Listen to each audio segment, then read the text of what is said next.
Well, good afternoon, everybody. Hope everybody's doing well. Hey guys, how you go? Outstanding. How's it going, Good. Matt, Good afternoon. Blair, Yeah. and Beard? Hey, Glad y'all could make it. Thanks for Say having hello us. to the chat real quick. Yeah. This should be a fun stream. Say hello to the chat real quick. Nas is in the chat Oh, as always. The my lovable man. vampire. Roman Hey, Rowan. and Melvin. Hello. Good evening. Got Nadia in the chat. Hello. That's it. Alrighty, that's it. Hey. good group. So yeah.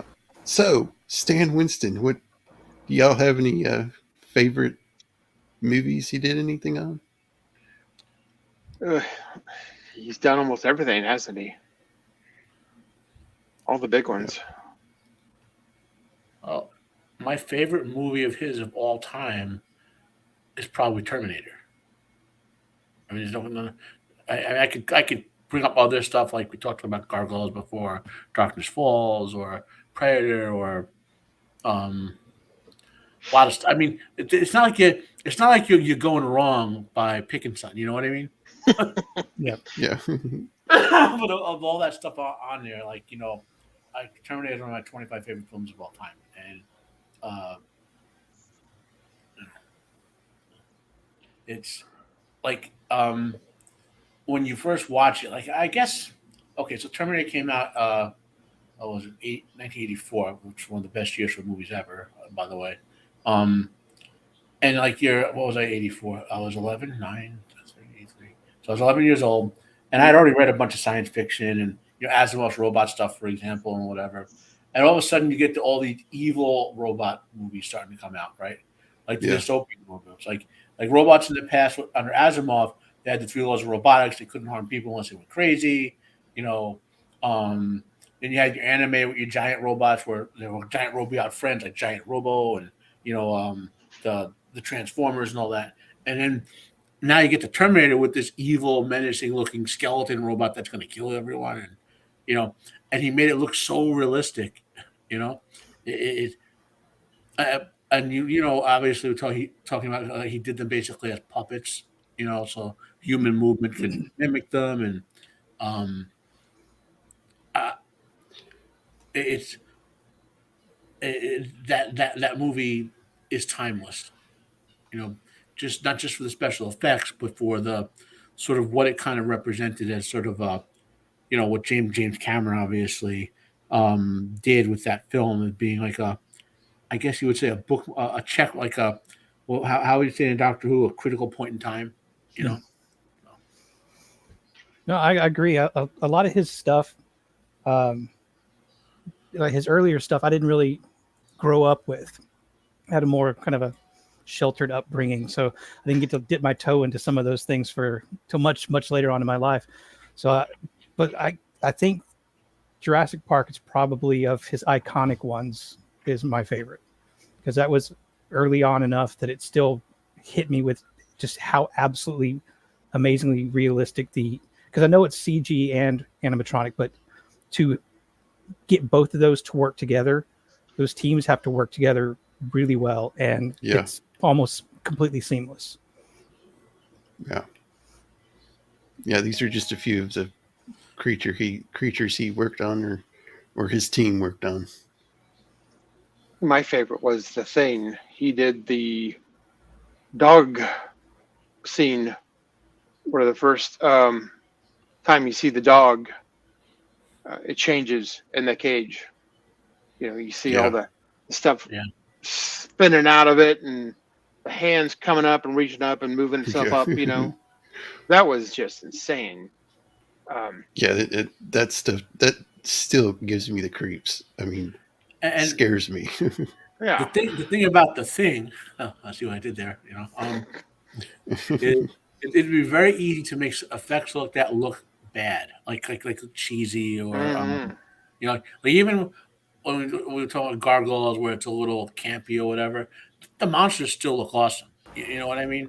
Like he doesn't mail it in when he does work, and so when he did The Thing again, that's another top 25, but I just like Terminator a little more than it. Is when he does The Thing, he's like, he takes it seriously. He's like, but at the end, John Carpenter took it seriously, so it makes sense. Or contrast that with a movie like, I don't know, the 2005 Doom, which he also did, um, which the director didn't take seriously, but still, but he did. You know what I mean? He did his work seriously. So Mhm. some of the creature effects look good, but the movie wound up stupid. So Yeah. Yeah. Yeah, the thing is just so, like you said, it's so, everybody took that deadly serious. And that even now, Yeah. what, 40 years later, that still looks real. And Yeah. scary as all get out. CG wouldn't have aged, but practical effects, especially when they're done correctly, like he would do. He Yeah. was the master. I mean, his work still holds up. This one here And was not a very good movie, but the creature itself is pretty cool. It was like a mermaid monster movie. Pumpkinhead, that's a good one. I love that movie. Again, that was like really scary. And Yeah. and and you believe it again with Lance Henriksen. The story of the father whose only son, he's minding his own business, and this kid gets killed by a bunch of hooligans. And they don't even own up to it. And like, you can understand that want for vengeance. You know what I mean? Mhm. But then you can understand him realizing. Well, I don't want to spoil the movie, even though it's 20 years old. I don't want to. It's Yeah. it's such a great movie. You know what I mean? All of you after haven't seen it should go watch it. Then again, Yes. you should go just get his filmography and go watch it. Yeah. If you look at his filmography and see all the movies, you're like, I probably see, how many of them have we seen? And we just didn't realize he was doing the effects for it. Yeah. I'm just glancing at the page I have. Like, for that movie Gargoyles in 1973, he won the Emmy for outstanding makeup. Mm-hmm. Yeah. So, Yeah. I remember this actually, movie. he won it 2 years in a row. I'm just looking at for Gargoyles in 73 and the autobiography of Miss Jane Pittman in 74. Wow. Yeah, he started out in 74. His first film credit is a TV movie called Gargoyles from 1974. Which, as cheesy as you can imagine 70s TV could be, but it was still so cool. Yeah. Yeah. And that was like his first job right out of the apprenticeship he did for Disney. Was that, and he was a third tier makeup person, but because the head actor Bernie Casey didn't get along with the head makeup guy for some reason, they assigned him to do what's called the principal or the hero makeup on the head gargoyle. So whenever they did close-ups on him, all the really good makeup appliances and stuff were done by Stan Winston, because his other job was he did all the background people that are wearing neoprene suits painted green with some moss and stuff and like scales and bumps and things. But even back then, as a nobody makeup guy, he really wanted to make sure that the makeup department got credit. He was like, he went and got Gargoyles to actually list the names of the people. Hey, Steven, the makeup people. And then his next one, the Bat people, he actually threatened to quit if he didn't get a credit, because he was so adamant that the makeup people need to get recognition. And the director of that was so mad because he got a title card in the credits for his name. And the director's like, what? Who's this nobody who gets a title card as big as mine? Well, he didn't know. He was Stan Winston. And y'all remember this movie, The Relic? Yeah. Oh, yeah. That was pretty cool. That was a guy in a suit. Yeah. How crazy is crazy. Was that Mira Sorvino? Am I remembering the right movie? Oh, who was his I name? don't remember who was in that. He died recently. Well, Mercy was the daughter. Paul Sereno was the dad. But was the relic was? Let me see here. Sizemore was the lead actor on that. What is it? Starring Penelope Ann Miller, who's Tom Sizemore. Yeah, he died, but Okay, yeah. I remember finding the woman very attractive. That's easy to remember. Yeah, I remember.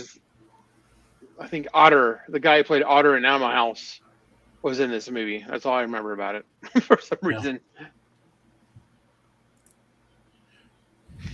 You see, Believe it. Linda Hunt was in this movie. She plays a lot of the horror and sci-fi movie roles. Mhm. Yeah, and funny enough, I'm just looking at the relic. Gallian Hurd produced this movie.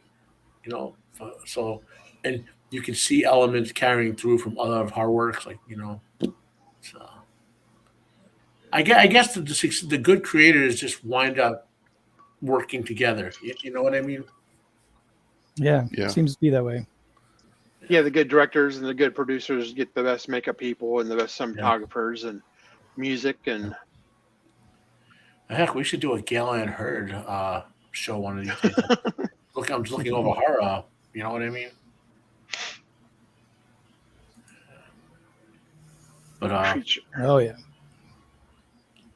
There I you think go. that was Pretty his good movie, though. TV show, Yeah. TV movie. man. Yeah, this was good. It's like a genetically engineered shark man. It was actually pretty good. Plot sells itself.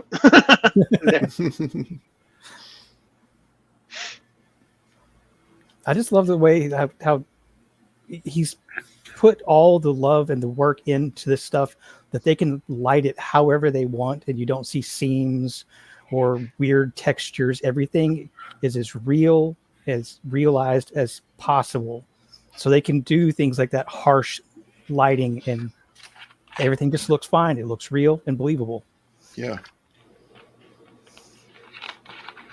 I mean, you can't cut corners and just say light it however you want, because they're going to start seeing the mistakes. Okay.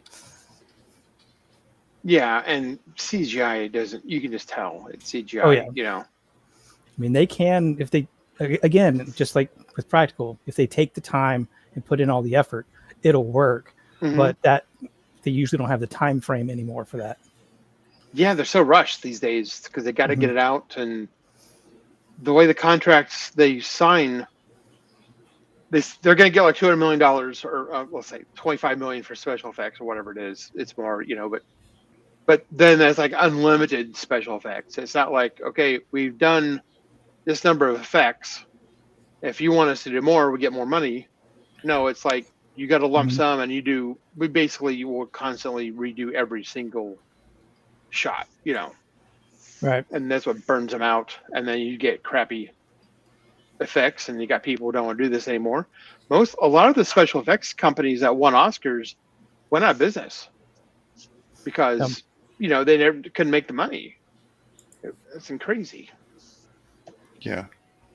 This movie had Kim Cattrall in it, and Craig T. Nelson. Coach.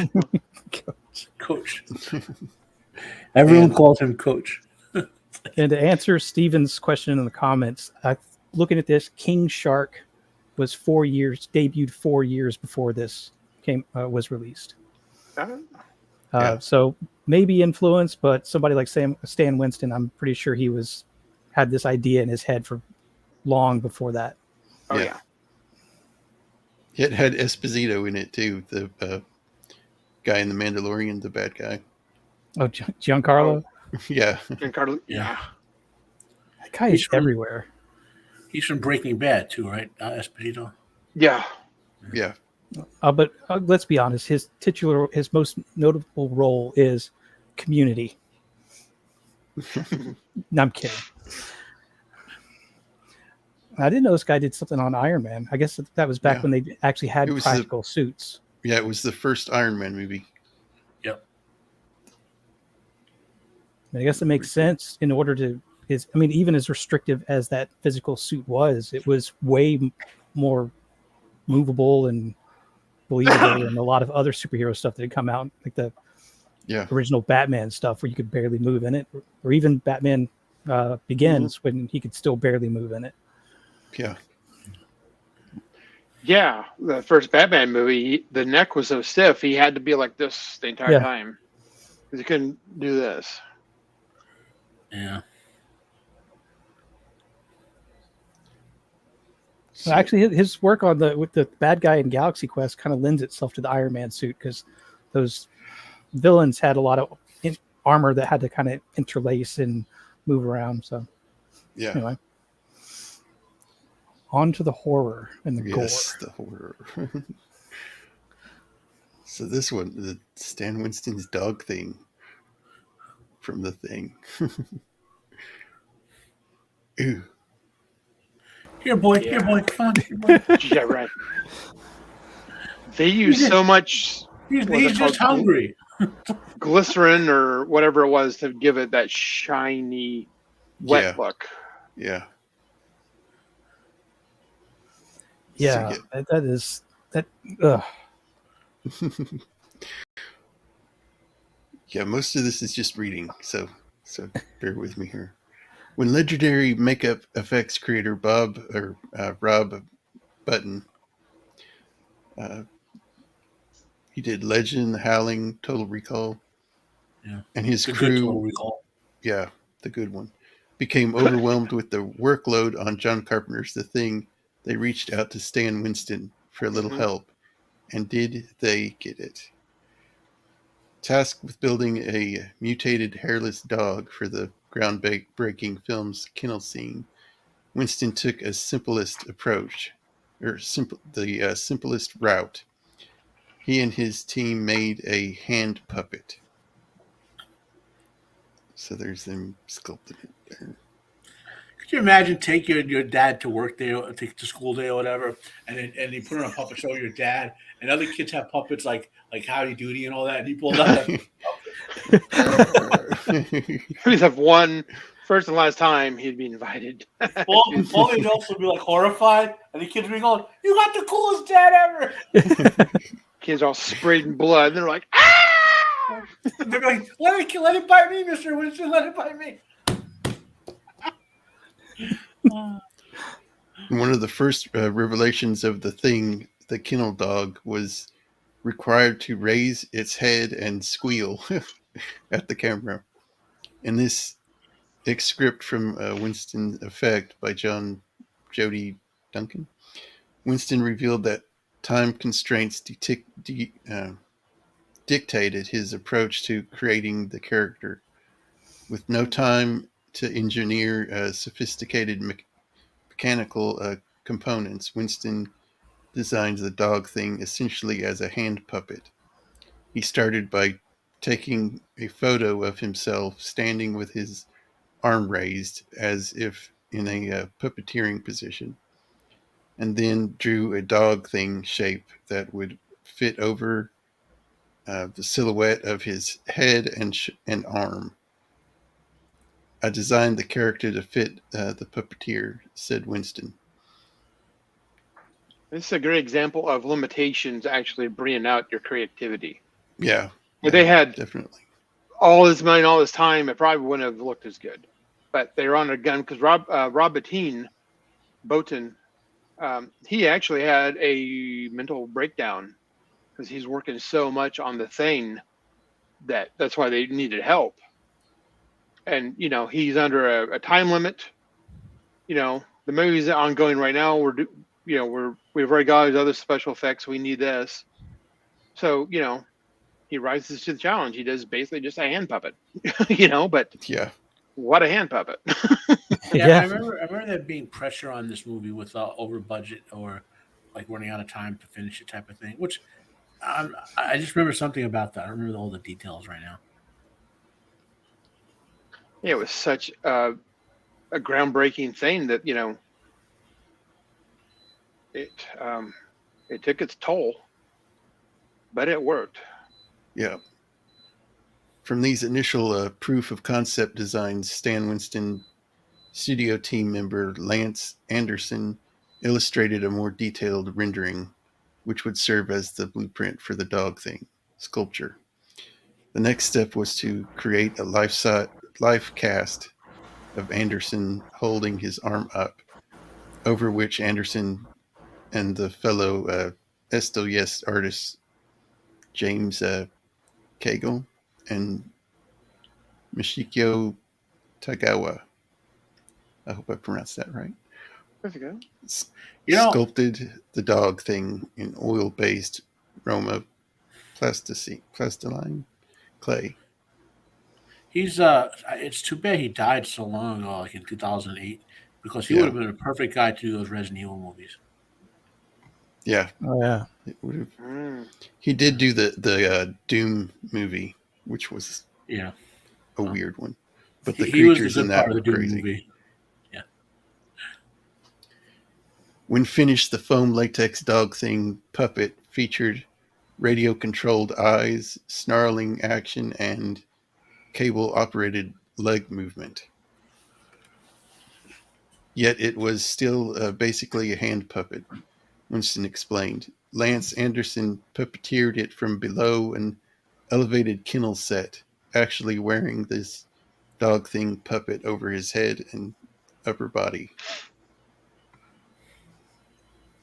I mean, it's really just a brilliant plan on how to get it and sell it, because you can Yeah. show more of it than you would like a normal puppet, because you would have to conceal the puppeteer. But just by making part of the puppeteer part of the body, it Yeah. works. Mm-hmm. The dog thing sequence was shot in North Hollywood over a 2-day period. In an interview with, I don't know what that is, Anderson recalled the experience. I had my arm up in the dog thing and operated the mouth, all the twisting and everything. Anderson would also operate a little chicken leg sticking out of the front of the dog with his other hand. And what about that ever present thing slime seen throughout the film? To quote Lance, there was slime constantly running down my back and down my neck. That slime. I don't remember the movie, but there was another movie where they did puppetry for the monsters, and they had 3 actors in the puppet, right? Plus another 2 like manipulating things. Jabba the Hutt. No, it was like a B-grade science fiction with decent special effects. But it said that it was a giant monster. They were all manipulating a puppet of, and they all were basically in a vat of slime, but they constantly pumped slime out of the monster. Yes. Look, he's just going for a little nuzzle. For shots where tentacles slithered out from the dog thing's body, reverse photography was used, which meant Anderson had to puppeteer in reverse, pulling tentacles into the puppet instead of pushing them out. Mm-hmm. That's pretty cool. They do that a lot in movies, especially horror or creature movies. And it, look at it, it just looks like it's about to bite her. Just wants a bite of the sandwich. Just save the last bit. In addition to the slime and the challenges of reverse puppeteering, Lance was required to wear a leather helmet to protect his head from the explosive squibs and effects that the effects department was setting off on the dog thing above him, which made shooting the sequence almost scary as the scene itself. OSHA be damned. Yeah. Don't worry, shit. you're just going to puppet the thing. Don't worry about it. It's fine.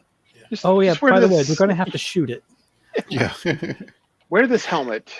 It's fine. He'll protect. He'll be okay. Yeah. We're making it out of Kevlar. Yeah.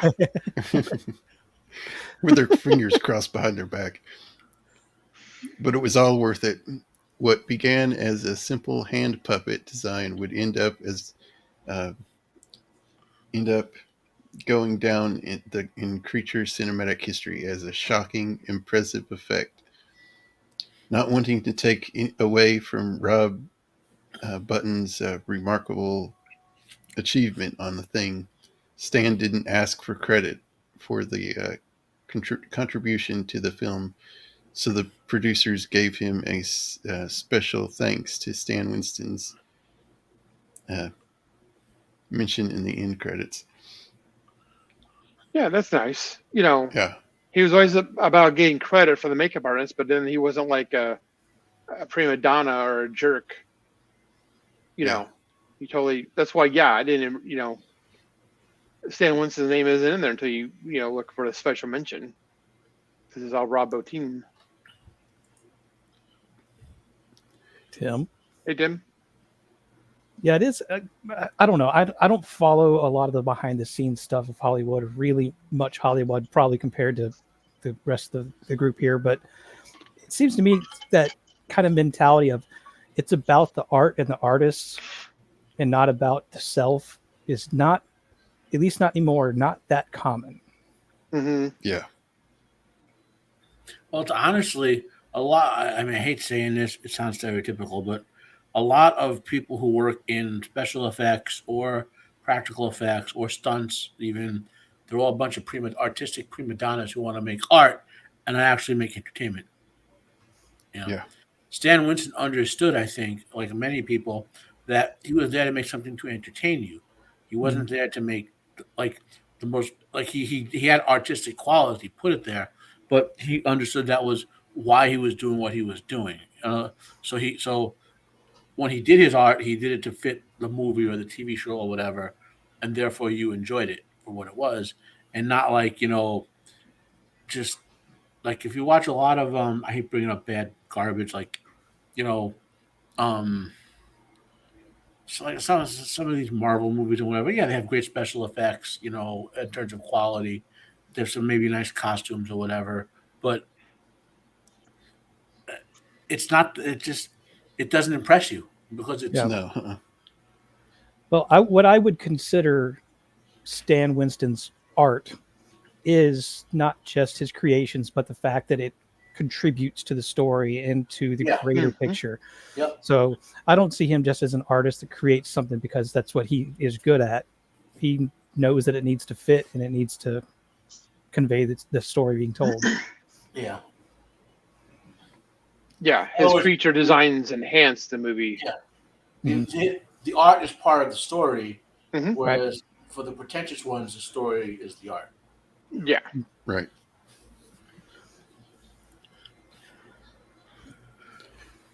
Yeah. All right, how many years till the death robots really exist, guys? They already do. That was coming.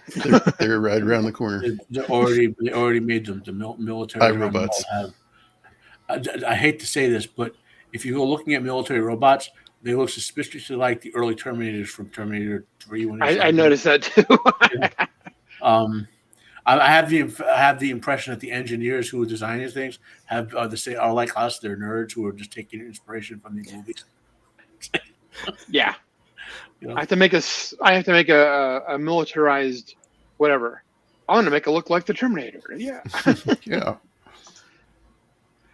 Stephen, I'm not saying the teams are bad. I'm saying that there's a lot of people who nowadays, like I said, instead of their art being part of the story, they see the story as the art, and that's what the pretension comes from.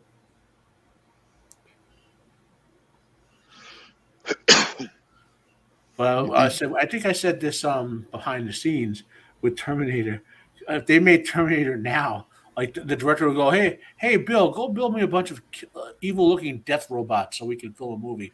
And the guy would just build like 500 death robots. That's the way the technology is now. Yeah. Yeah.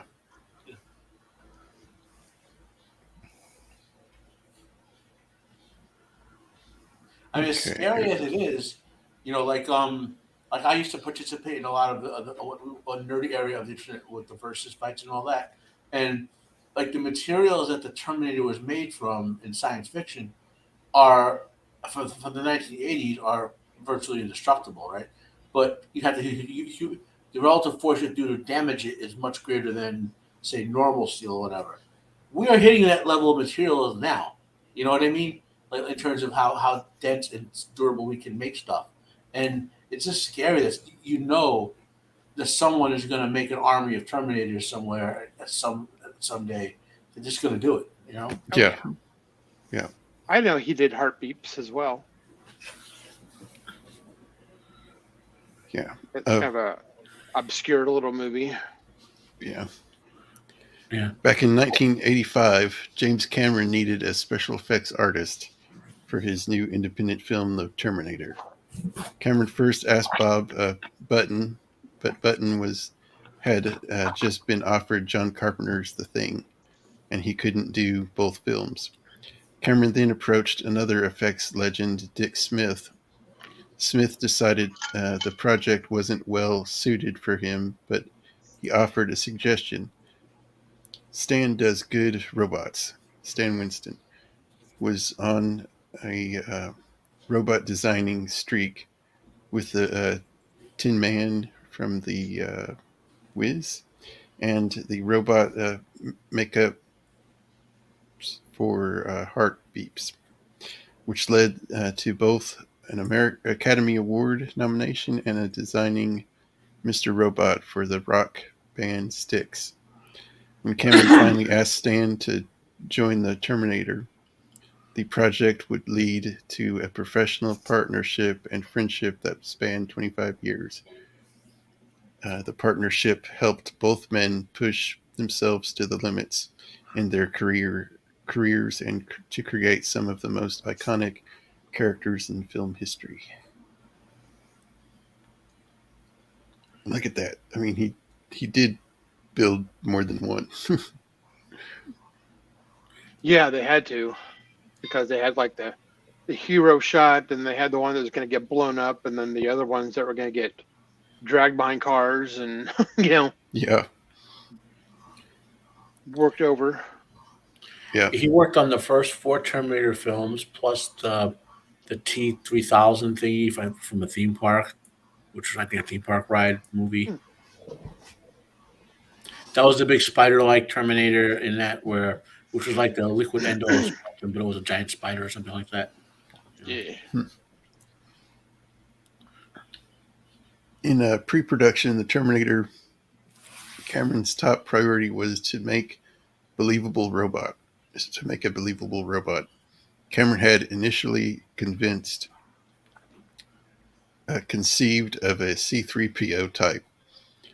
I'm glad it didn't look like C-3PO. Okay. But That would suck. the interviews, he confided, I didn't want the robot to be a man in a suit. He initially knew that any suit performer, however thin, would require an audience to imagine a man inside a suit. Inside Schwarzenegger. It was Can you imagine if he made a Schwarzenegger suit and like Warwick Davis pops out of it?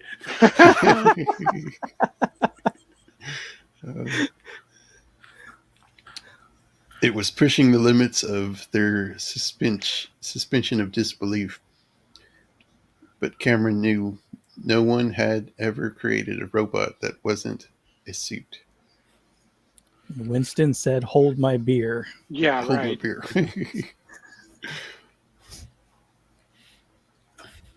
Cameron imagines that stop motion animation would comprise the majority of the action scenes with the fully revealed endoskeleton, which really using stop motion actually works with a robot. Yeah. You know, it gives it that mechanical movement. However, Winston conceived him that he and his team could achieve a huge number of shots with full-size puppeteering for the close and medium shots. Stan Winston's studio devised a wearable T-800 puppet. Mm-hmm. Puppeteer Shane Mahan wore the rig strapped to his back while individual operators took charge of the controlling the head and eyes via remote control.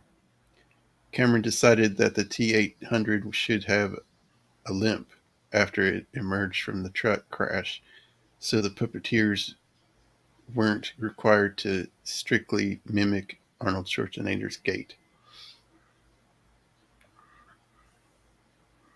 So Oh yeah, there's that the looks So super cool. comfortable. yeah. It does. But it Is looks that great. a leather helmet on his head? He's like getting shot at and blown up again too. Yeah. Yeah, just simply doing the way the shots. You know, it's like it's a puppet. Yeah. You know, Well, it makes sense to go as practical as possible with a puppet, because even though stop motion would work with mechanical beings, compositing something that has so many see-through parts to its skeleton would have been a nightmare. And if Yeah. it's not done perfectly, would take you right out of the film. mm-hmm. Yeah. A miniature T-800 was also made for the scenes that required stop motion animation, to include all the design intricacies. Okay, I can't pronounce that for some reason. What? The intricacies. Shoot. Intricacies. Intricacies. Sorry. Intricacies. There we go. Thank you. Pretend to Greek hero. Intricacies. You know. To include all the design intricacies of the full-size puppet. Model maker Doug Beswick created a 2-foot-tall puppet, but accommodations for the miniature required modifications to the full-scale Indo as well. Doug had to send Stan alternations, then Stan would send alterations back to him until everyone was satisfied and full scale and miniature Terminators had matching designs and could function properly for their scenes. And Terminator 2 just really went even further, and Mm-hmm. looked a lot better. Oh yeah. Well, they had the good balance between practical and the new CGI stuff, and Mm-hmm. and this is on the cusp. It's I mean, I know you guys aren't as into computers to me stuff as I am, but what was happening right around, like from the late '80s through right around Babylon 5 came out in was it '94 or whatever. Um, like for example, on Jurassic Park, which we talked about, if you ever watched the specials, how they did the special effects there, they had like I have a server rack here. They had a room full of like 50 of those with hundreds of computers, and it took months to render like 15-minute scene, right?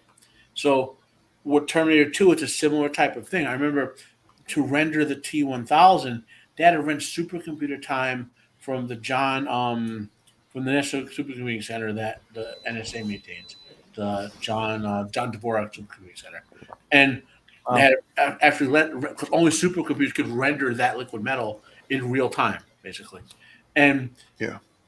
so fast forward to Babylon 5, which was the first thing to use something called Lightwave 3D, which we all benefit from. It was software that was able to do special effects on a standalone desktop computer.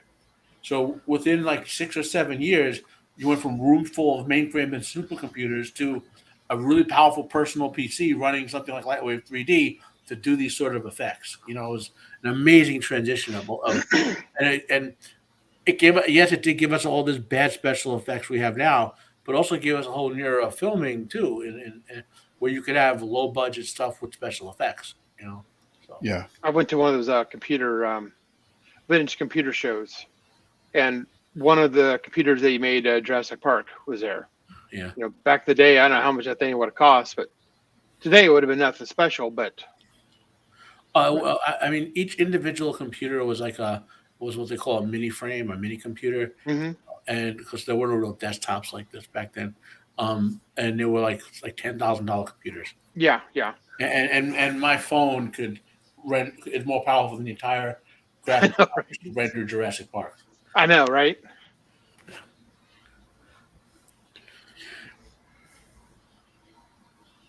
Yeah, actually vaguely remember this.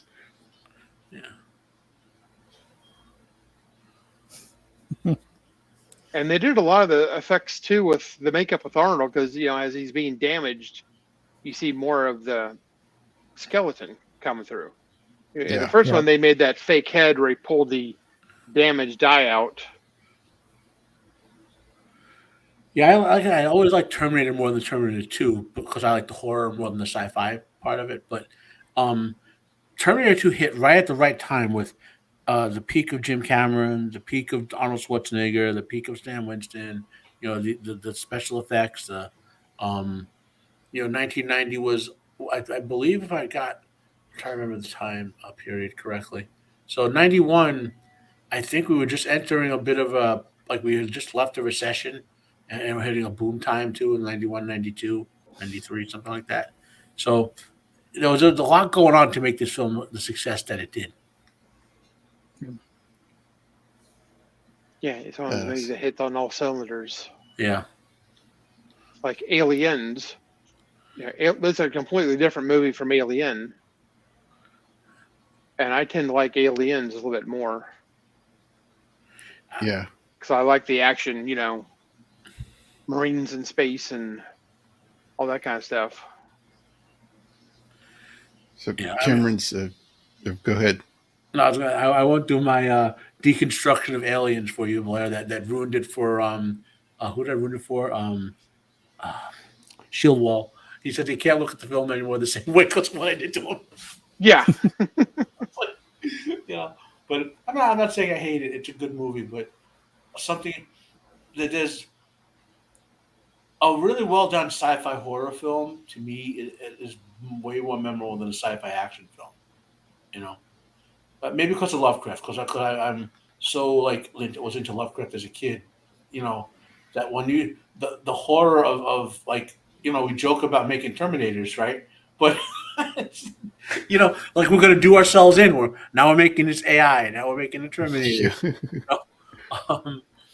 And it's like guys like Frank Herbert predicted it, and because people don't realize in Dune we made the robots that enslaved us as pets, So it's like.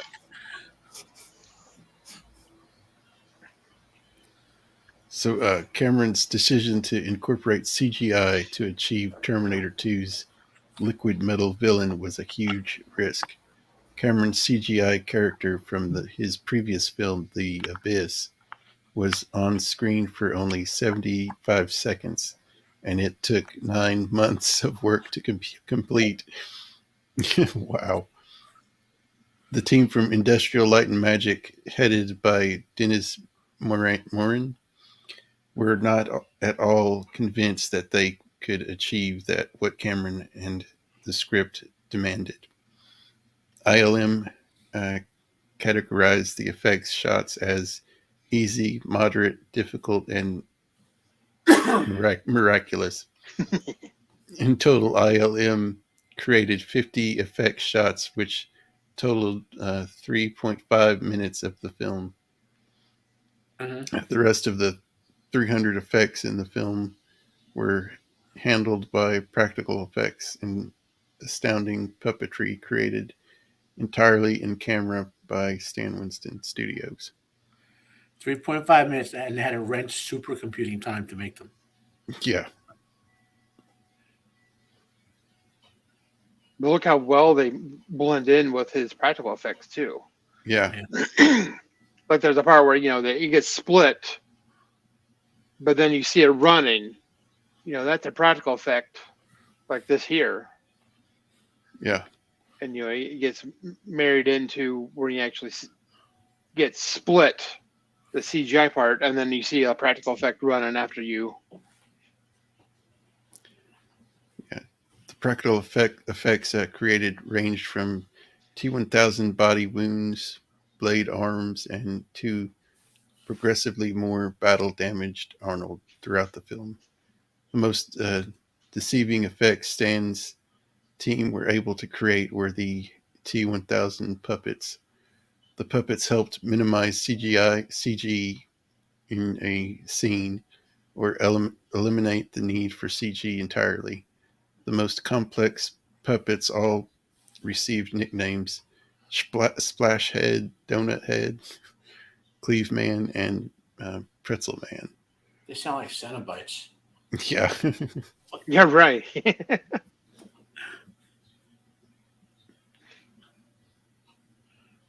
I think the most memorable shot is when he goes through the bars Yeah.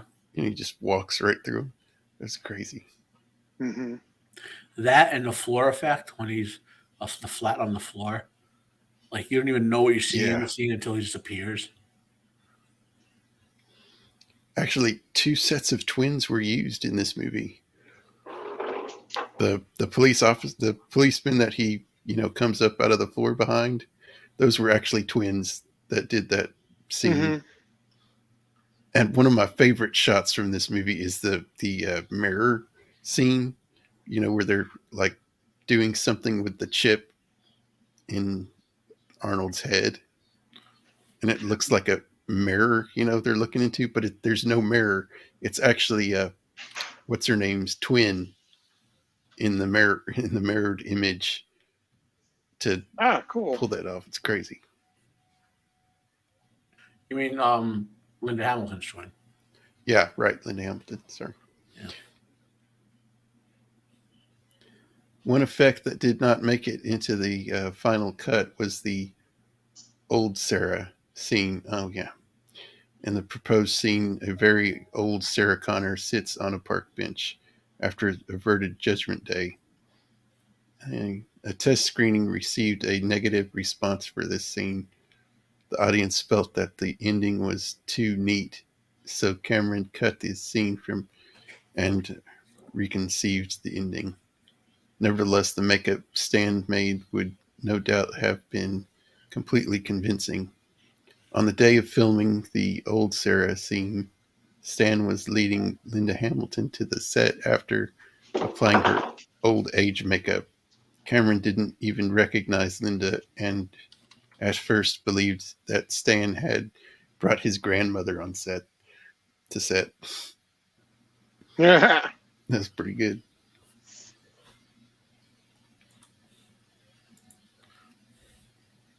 exactly, Roman. I don't think T3 was a bad movie. It wasn't a great movie. You know what I mean? I think it's after that it goes to shit. You know? Yeah. Yeah.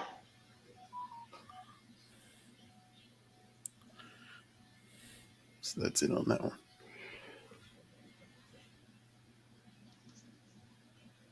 Man, to be able to take, a young person's face and sculpt them to look old is pretty good. Yeah. That'd be pretty hard to do that. Yeah, it's easy making fish monsters and I wonder if robot aliens, but trying to, properly age a human realistically. there's a whole forensic sciencey thing to that making people look aged and whatever. I wonder if he actually studied it. Yeah, probably. Wouldn't be surprised. Sure he did.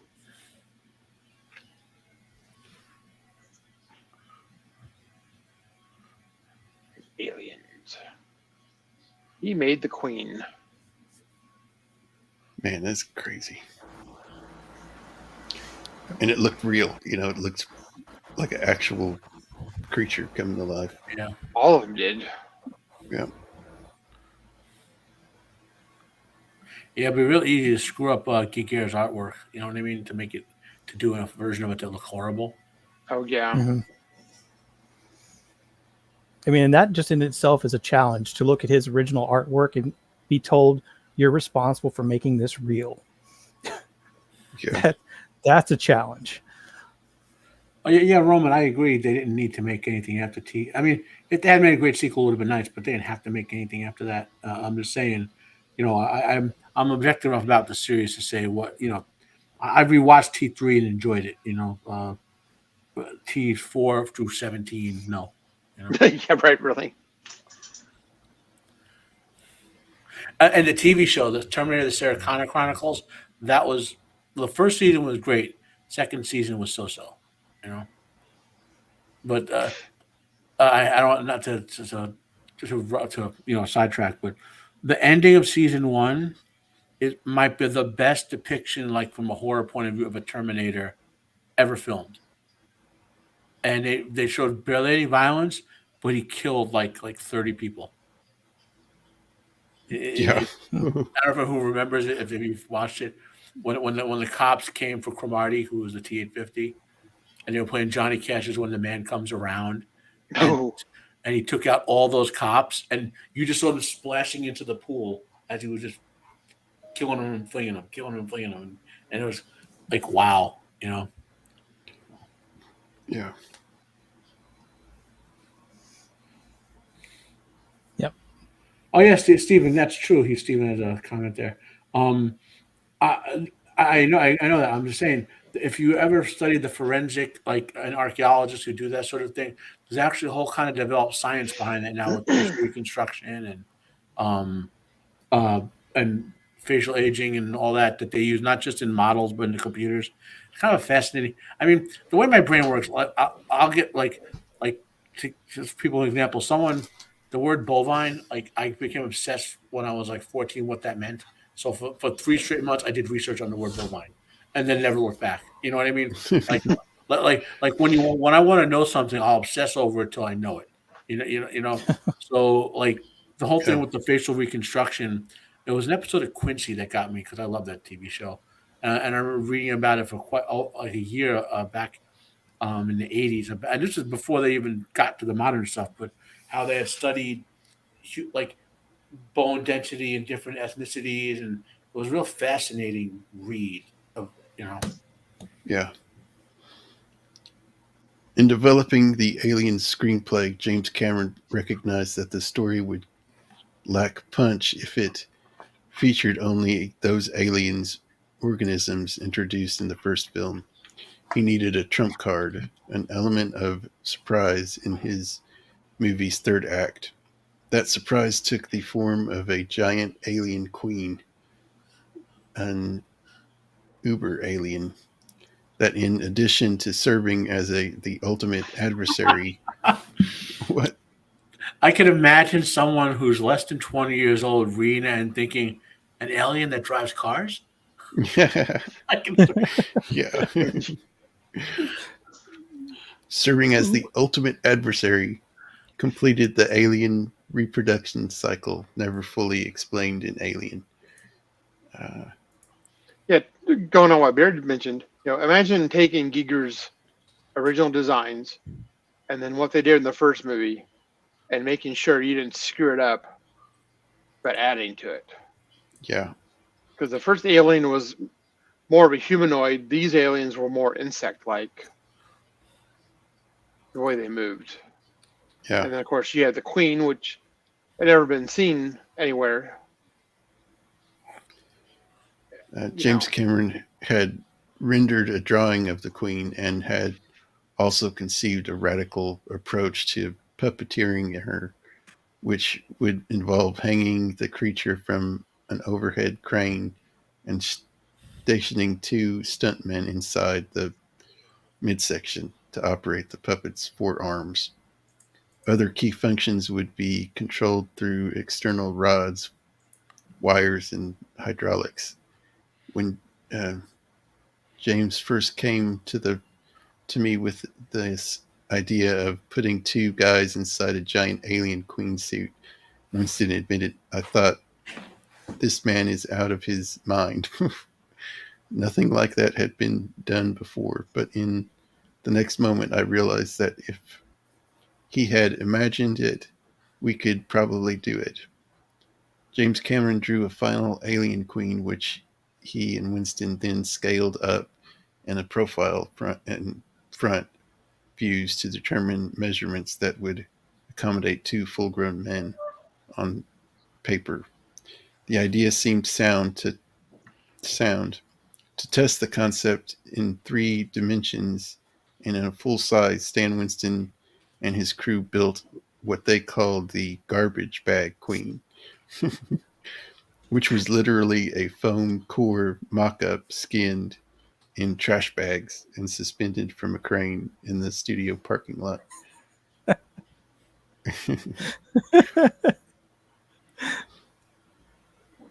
That's awesome. I could see 20 years from now they're making Alien 17, and someone's like, "Hey, I need an alien." Did you go breed one? It's like, I mean, look at that. It looks like something some kid made up. Yeah. Looks like a kid's toy puppet, Awesome. you know? Man, I want to see actually, you know that in what a it kind of film. looks like, and that was like what 20 years ago, 30 years ago. But it kind of yeah, looks like all those creepy pasta horrors with those weird monsters that chase you in rooms. If you ever yeah. seen those Yeah. on the internet, yeah.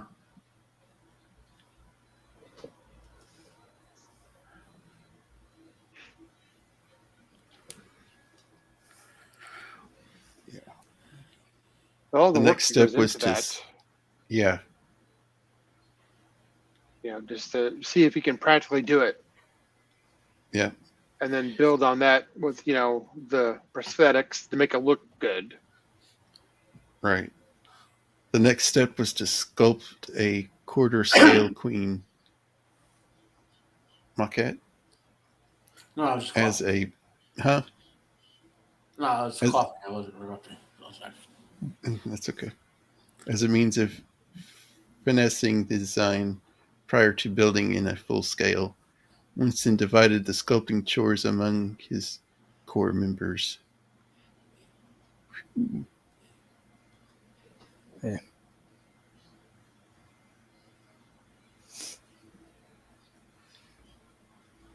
I mean, just to see, how big it is, because you never really get to see it much close to people in the movie. yeah. Well, knowing they have to fit 2 full-grown men in there now. Yeah. Yeah, right, really. Also, as an aside, how bad do you think it smelled inside there? Oh, it could not have been nice. No, probably not. No air conditioning. Especially if your little crewmate didn't shower that day, or, you know.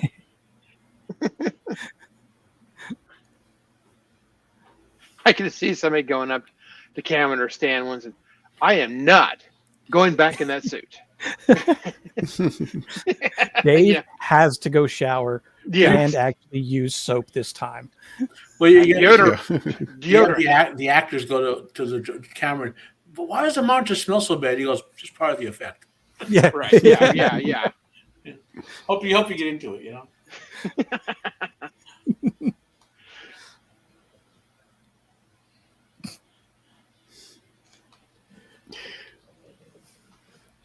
Yeah, this is the guy that played the Predator was like 7 foot tall. Peter something. Peter Yeah, he's an African Hall. guy. Peter Hall Jr. or Peter something. Yeah.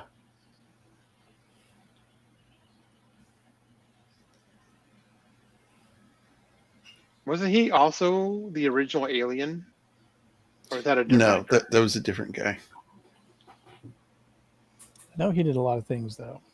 Yeah, he did. He did Harry and the Peter Hall. Hendersons. That's the one I was thinking of.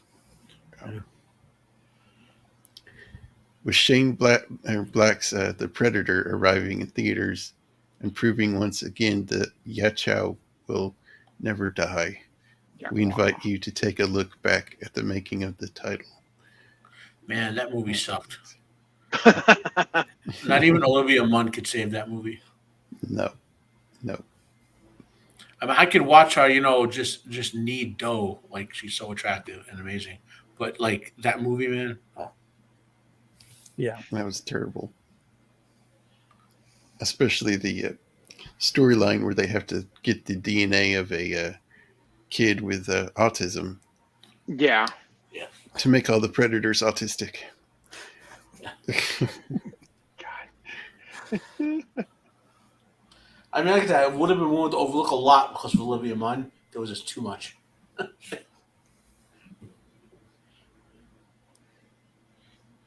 There he is. Yeah.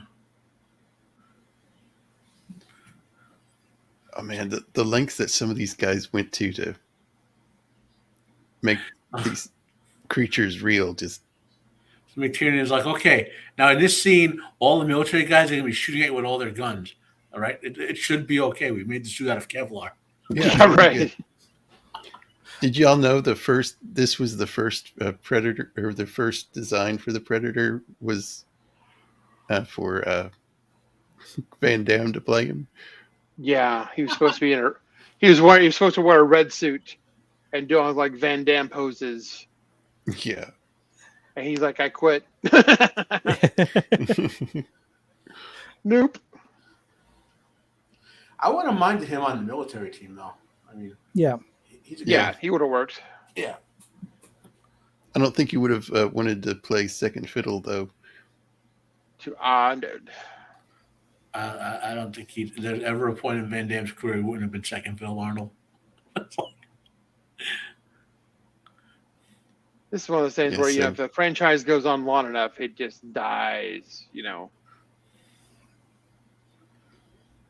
So John McTiernan had been in the middle of his location shoot in Mexico when production had come to a halt due to problems with the alien creature suit that had been built by Boss Film Studios. Although Boss had objected to the creature design signed off on by John McTiernan and Joel Silver, recognizing that its execution would be problematic, the company had delivered it as a contracted. Get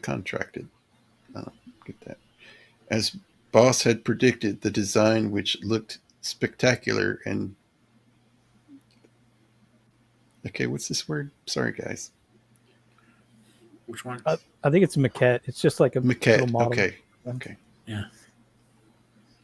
Spectacular in maquette form was merely impossible to realize as a full-size suit worn by a performer. That's the original right there. Ew. See, they didn't go back and forth like they did on Terminator, where they had to make the little model and then the big model, and they have to make adjustments to make both of them work. Yeah. They just said, all right, we're going to throw something together and not talk to anybody. That looks like Venom. Yeah, it does a little bit. But, here it is. So that's what it was supposed to look like, or was going to look like. Which just doesn't have the same. Well, of course, we know what the Predator looks like now. You know what I mean? We have it. Yeah.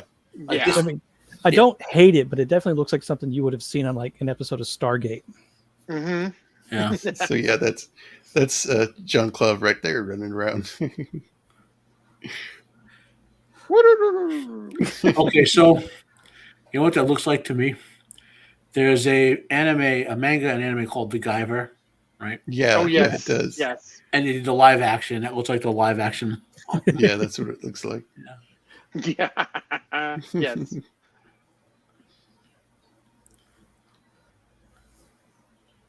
Oh yeah, this is fun.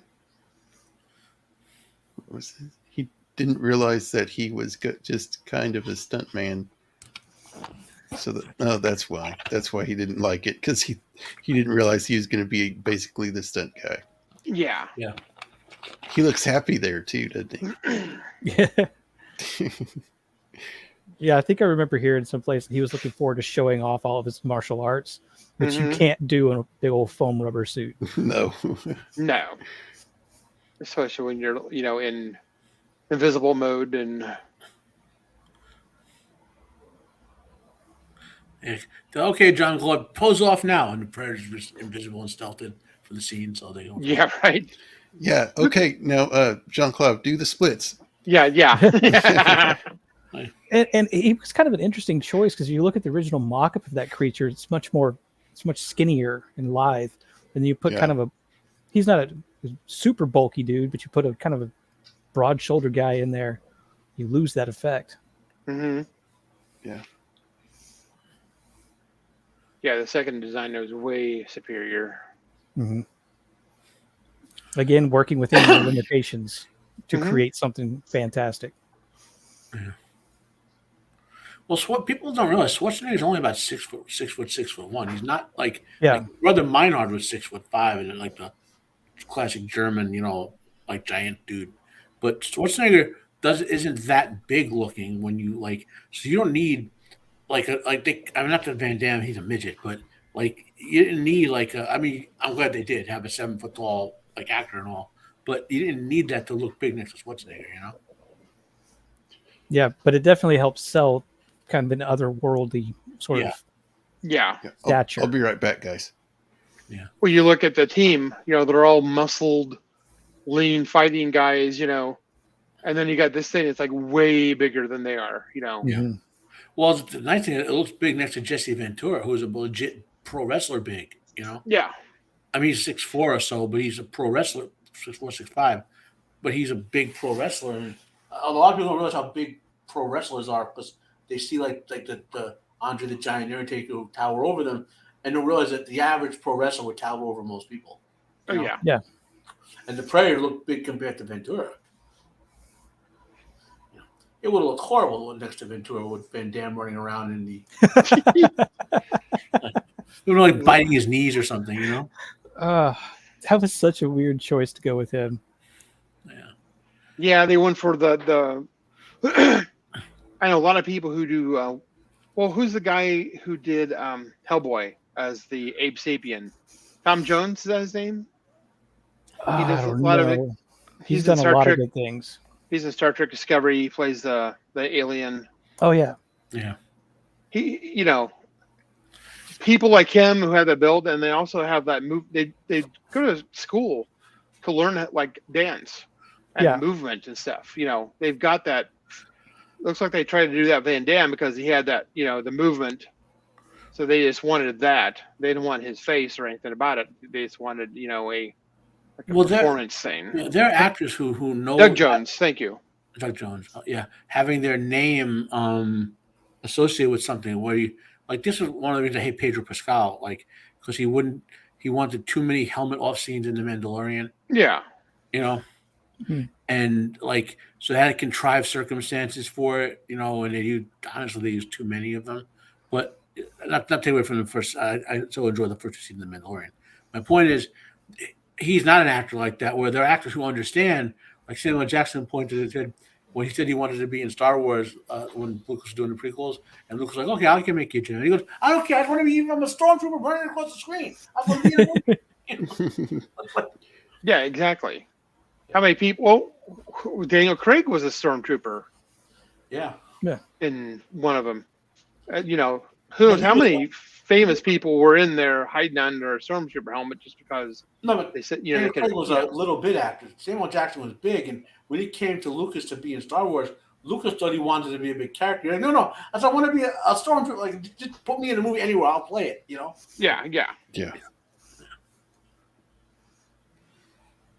Yeah, I'm glad they went with the Stan Winston effect for Predator. I think I remember hearing Stan Winston drew the first, second look of the look we know now. He drew it up on a paper napkin on an airplane. I could believe that.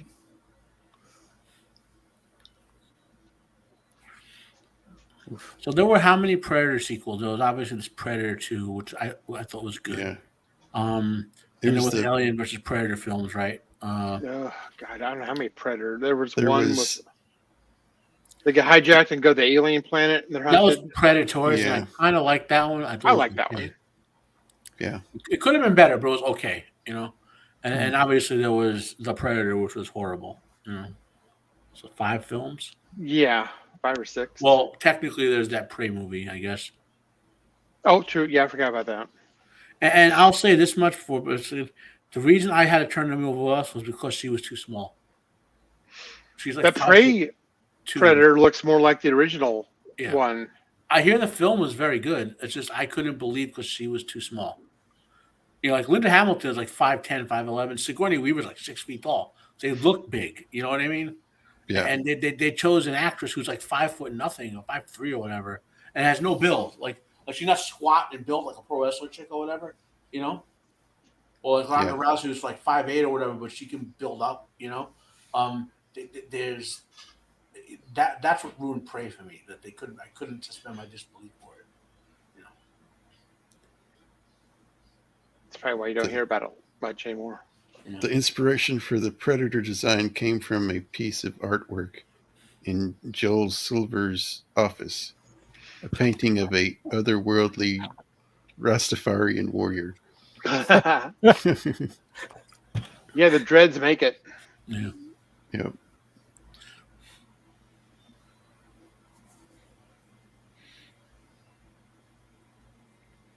It did give us a lot of good comic books. I'll say that the Dark Horse, Alien, and Predator comic books from the '80s and late early '90s are awesome. Well, You when know, I was going to say, go ahead. Sorry. Even no, sorry. even I a was just going to say that Batman. they did a really good job of just changing up the profile just enough, because they obviously have to fit it over a man's head, but they change up the profile just enough to really give you that uneasy feeling. Yep. Kevin there he Peter is. Hall. Harry and Anderson, yeah.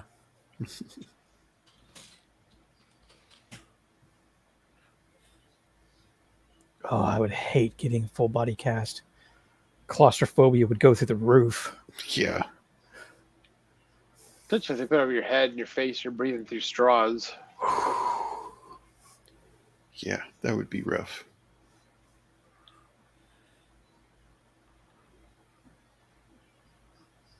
Yeah, I did see something, the way they did the mouth.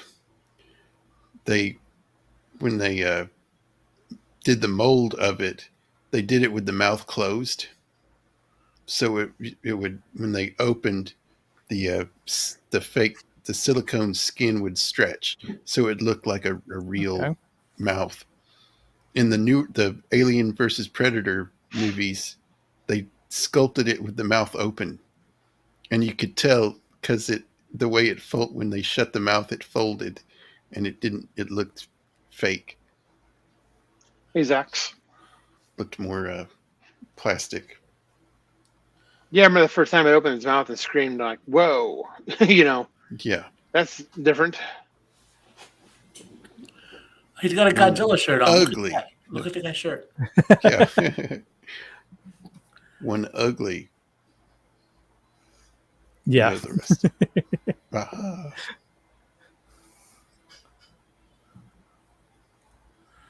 See, now I'm intrigued by the shirt. Yeah, a lot of some of the cast had dysentery because they accidentally drank some of the water. Kevin Peter Hall. Okay. I would not want to be wearing that outfit in the jungle. You know what's sad? No. Kevin Peter Hall died in 1991. Yeah. He was only 35. Hey, love it. Yeah, a lot of these people, and Stan Winston died young too. Oh, it was a car accident. Okay, I thought he died of someone told people die of health related problems. Mhm. He died of a car accident, I think. No, he got injured. Oh, okay, no, sorry, I'm gonna go into why he died, but it wasn't that tall person death thing they get. What's the name of the condition? Gigantism causes all their body to grow up disproportionately. Yeah, the heart doesn't work right, and yeah. What was it? He got injured in a car accident, and he got HIV blood transfusion. Yeah. Blood transfusion.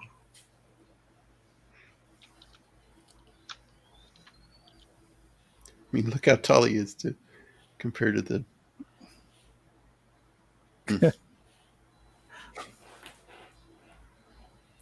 Wow. And when you break it down, aside from the head piece, the mask, and like the armor, there's not a lot to that costume, and it still works and sells it. Yeah. Yeah. Yeah, keep it simple. Yeah.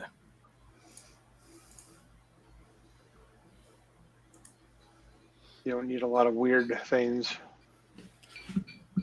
Plus, the more if they were to just build on it and end up with something closer to what Jean-Claude Van Damme had to deal with, you wouldn't have the predator being able to crouch in trees and move like an apex predator would. Yeah. You needed that mobility. Mm-hmm. Man, I have to stop myself from looking at the Hot Toys figures. Oh yeah. They have some phenomenal Predator figures that I would love to have.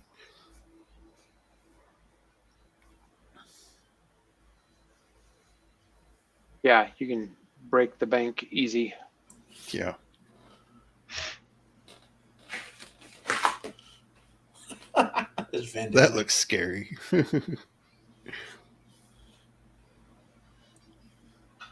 I guess red suit makes sense because you can't exactly key out a green suit in the forest. Yeah. Yeah.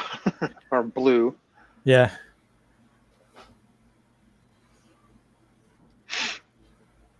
So this is the second movie. I think this one is from the second movie. One of the ones in the ship. Mm-hmm.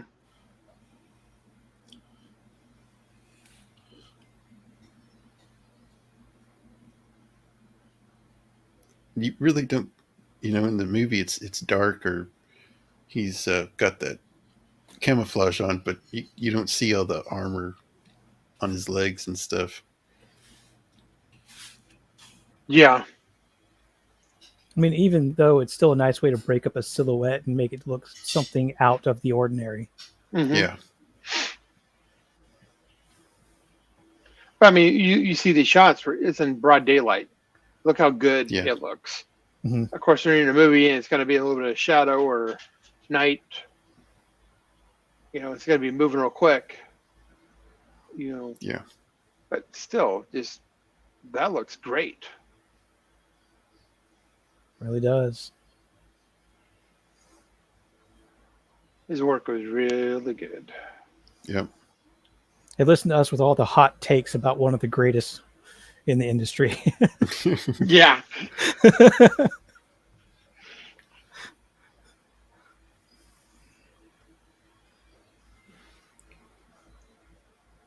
No, this one.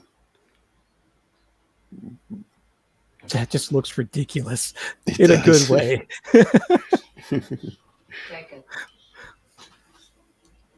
Hang on just a sec.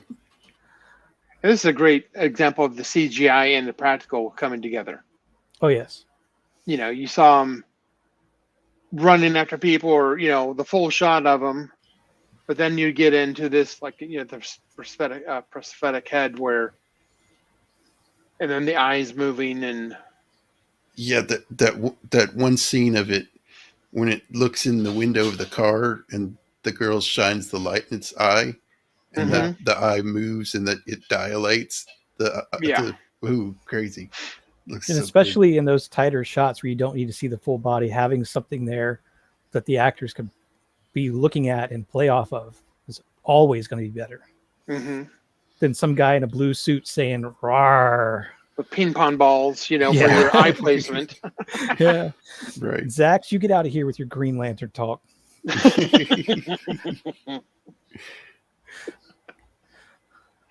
God, that movie sucked. Oh, that was bad. That was a terrible movie. Anyway, back to good special effects. Yeah, bad special effects, good special effects. Yeah, I thought this was a really good story about this one. The last 3 weeks of principal photography on Jurassic Park were devoted exclusively to shooting the T-Rex scene on the largest soundstage at Warner Brothers studio. Prior to filming, the T-Rex rig had been transported to Warner Bros. Without its outer skin attached so that Winston's crew could test the hydraulics on stage before enclosing the mechanical armature in foam rubber. After all the hydraulics were tested and hooked up, a crew stayed late one night to glue the foam rubber to skin onto the construct. Now that's an endoskeleton that I want to see. Yeah. Need a crossover.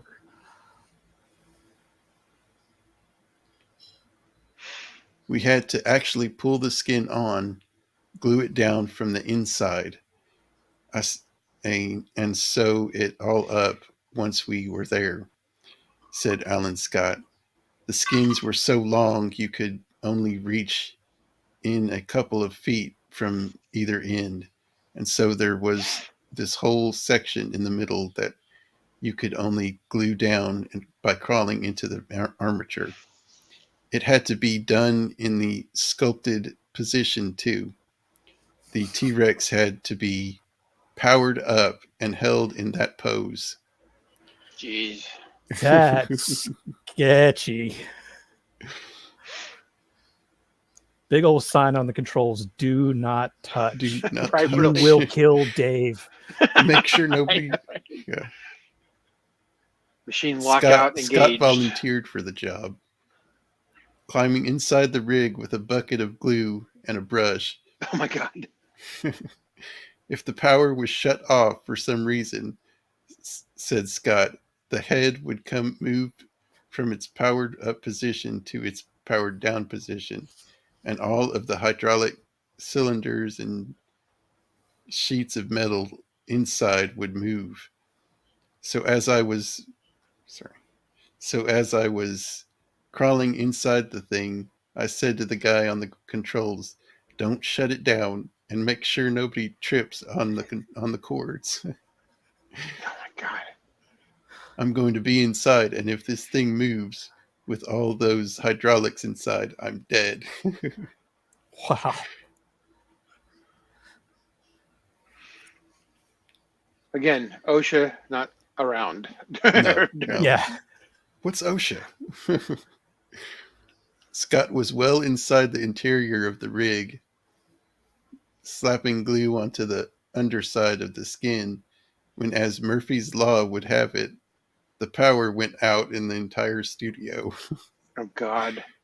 Suddenly, I could hear the hydraulics stop and the power start going down, and I could hear a muffled shout from outside, "There's somebody inside the T-Rex."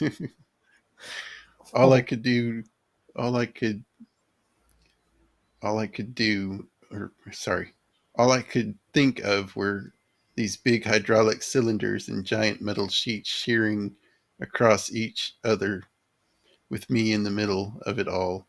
I pulled my hands and legs in as tightly to my chest as I could, Oh and God. just stayed like that, hoping no part of my body would get caught in all the moving metal. It wasn't until it came to a complete rest that I realized I was not going to be hurt. The head dropped down until the nose was a couple feet from the ground, and 3 or 4 guys pried open the jaw and pulled me out.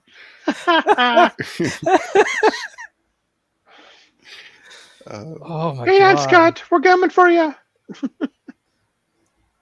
That's gnarly. The power and potential danger of the T-Rex was never far from Winston's or any co-members' mind, as they had all witnessed it up close and personal during trial runs at the studio. Whenever we saw it glitch even a little bit, it was scary, Scott said. When we were testing it in the shop, because of the relatively small space there, we'd be standing right next to it as this wall of flesh and machinery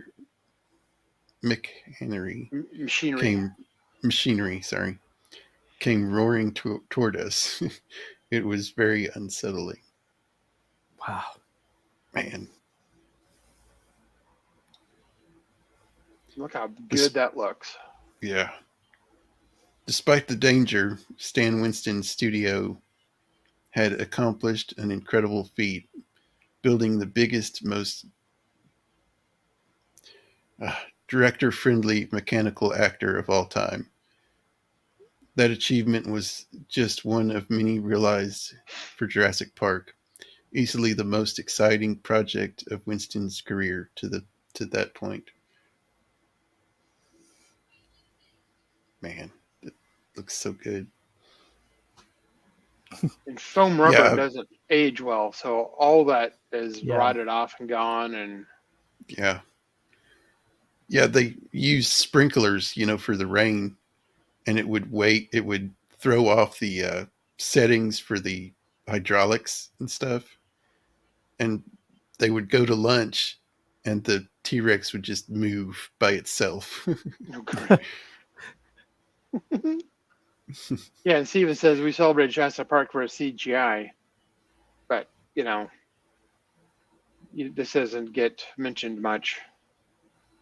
Yeah. And having the actual dinosaur built, they could actually scan it, and it made the scenes when it was running around better. The CGI scenes. It really was a great example of being able to kind of early on being able to bridge that gap and use both different types of special effects together to make everything better. And of course, that would eventually evolve to the point where they can have a physical thing instead of having just a separate CGI, but they'll CGI over it and make everything kind of blend in even better. But this is kind of the early steps of those two disciplines actually cooperating. Mm-hmm.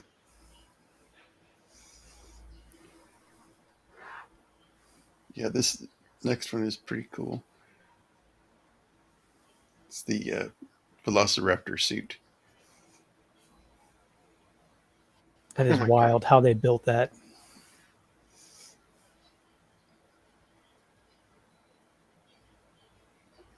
I think I was nearly 40 years old before I realized there was a person inside of some of those things, and that there weren't like wires painted out or something.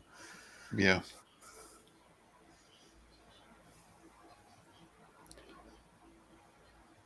Yeah, so it was all foam.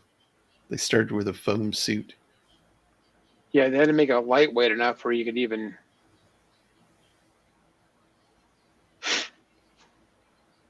move in the thing. Mm-hmm.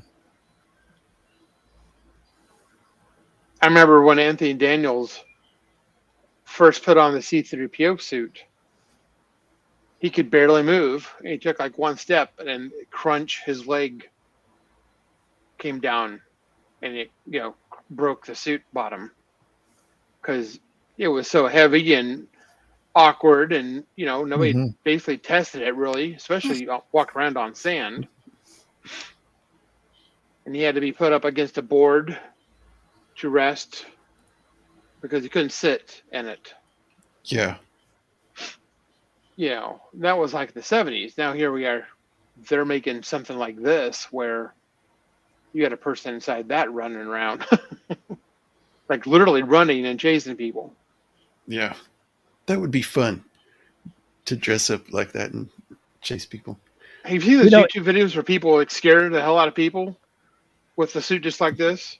Yeah. They wait in a corner as they're coming up. A person will run for terror, and they look at him, and all of a sudden the guy comes around the corner, and people like just lose it.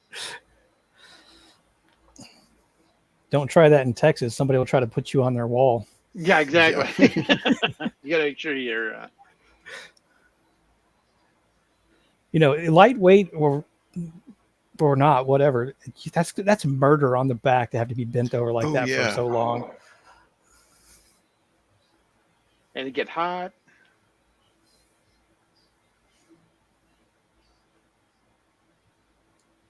I'll have to check that out, Melvin. Yeah, Rick Baker is the other big name in special effects. Yeah. There's actually a scene in the movie after it opens the door to the kitchen.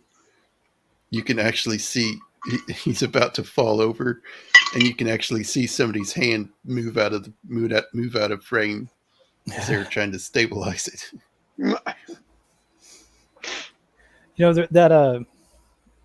In Galaxy Quest, when they go to the planet and there's that creature that ends up getting beamed up and turned inside out, that I'm pretty sure they used a very similar technique to build it as these raptors, because there's a point where it kind of like rears up and opens, and you can see it's basically like a hinged thing. So I think probably use some of the same techniques for this to put a human inside of Yeah. that creature.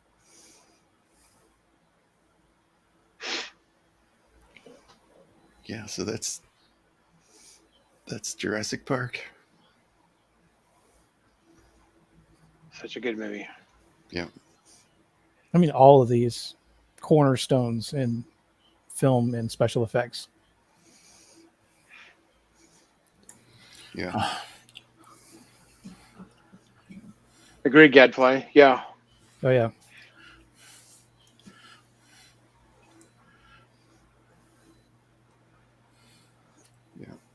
Now it's all crappy CGI. We don't, Stan Winston's and Rick Baker's and those types, Not even good CGI.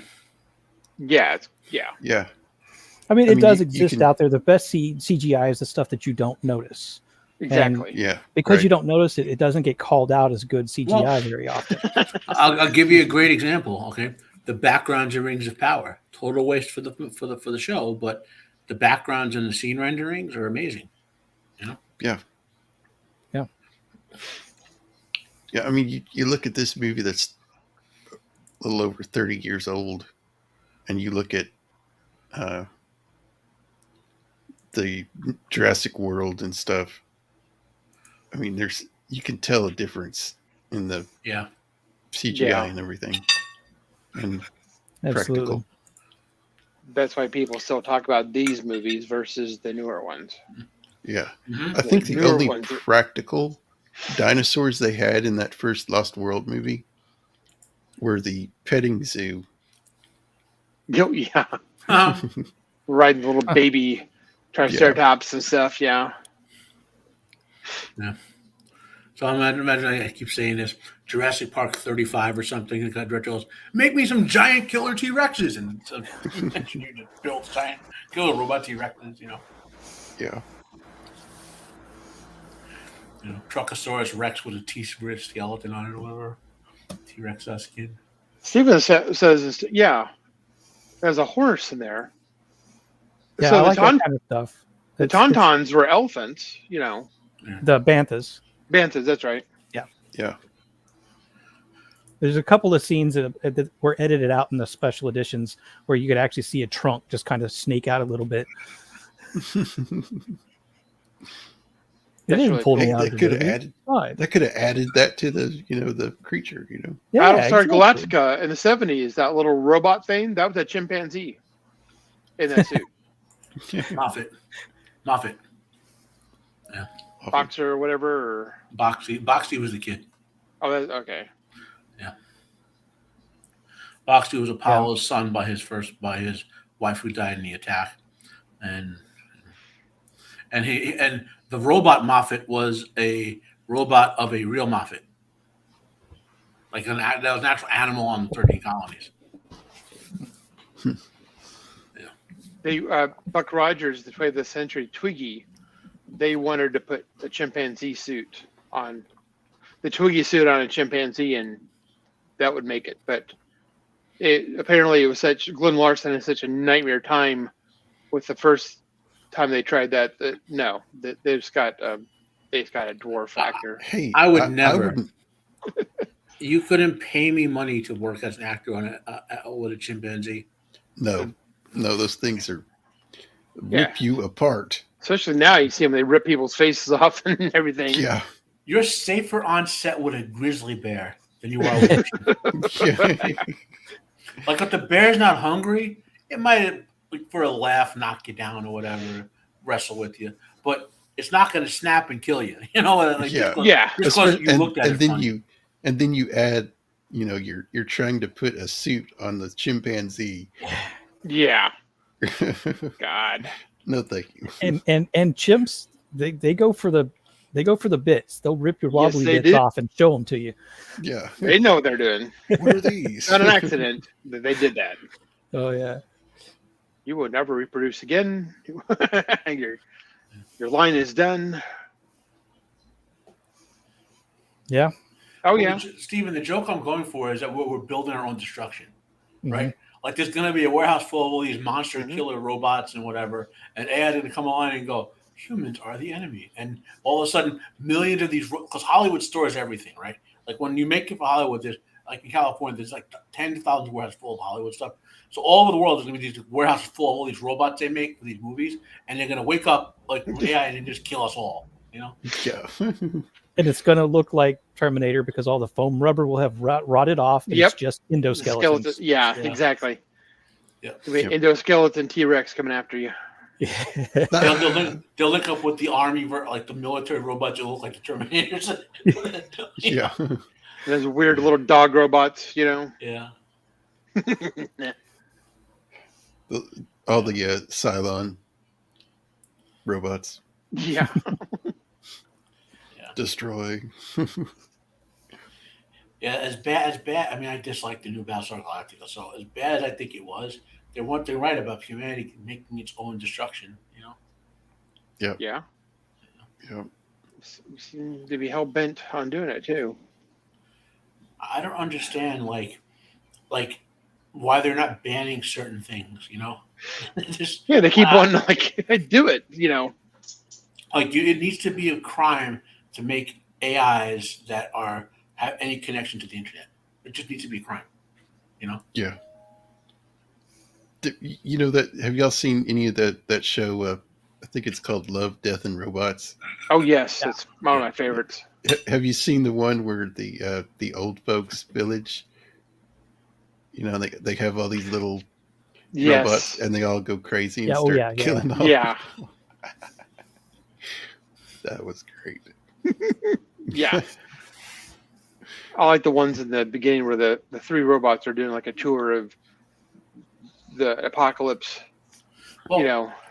did you guys watch the Orville? I Yeah. mean, The Kalon. Remember the Kalon, the origin of the Kalon? Yeah, the robots. They made robot slaves, and they started torturing them, and the robots they were artificially intelligent robot slaves, right? And they decided to have fun. They were basically a race of sadists. They had fun torturing these robots, and the robots rose up and killed them all. It's like, Yep. Oh boy. and we can't act surprised when it happens. So don't even. yeah. No, Yeah. this can't be happening. Oh yeah. Well, This is always yep. Yeah. this is always gonna happen. Yep, we're done. Like the movie I, Robot. Yeah. That, I read Asimov stuff, so I can't stand Will Smith's horror movie. yeah, me neither. But that was like the intelligent robot. My logic is undeniable. You know, like Asimov wrote about the robots because of the laws of robotics eventually saving humanity. Like we make, and now that's not what that movie was about. Yeah. They made it into a robot savior for all the robots. Yeah. Robot Jesus. Yeah. Yeah. Well, that was. Well, actually, you know what? I can do one more thing. It's a Okay. crappy. We talked about it way at the beginning. Let's see if I can still have Manimal. I can get the transformation sequence from Manimal up. Yeah, he told me he did those too in Manimal. Yeah. Oh yeah, he did Lake Placid too. The Alligator one. crocodile, It was Betty which White. makes no sense. Congo. They say Congo that was the good. Yeah, he did the What? apes in Congo. Congo. The apes That's a looked good okay, movie. but the movie was weird. It's I a thought- Michael Crichton movie Yeah, adaptation. He was just all over the place. Small Soldiers, Inspector Gadget. He's got horror kids movies. Okay, so it's low res. It because this has never even been like I had to tape it on VHS back in like the 1990s, and eventually digitize it, and that's how I still have it. But so it's low res, but I got it muted, so I don't know about the sound. He does in the first episode. Wait, there might be another one back here. yeah, that's No. leading them to freedom. Like anytime you see an animal in the show doing stuff, it's him transformed into the animal. Like you know what I mean? But Yeah, yeah. But he only ever. I think they showed, the pet, the cat, and I think they had three other ones that Winston had done.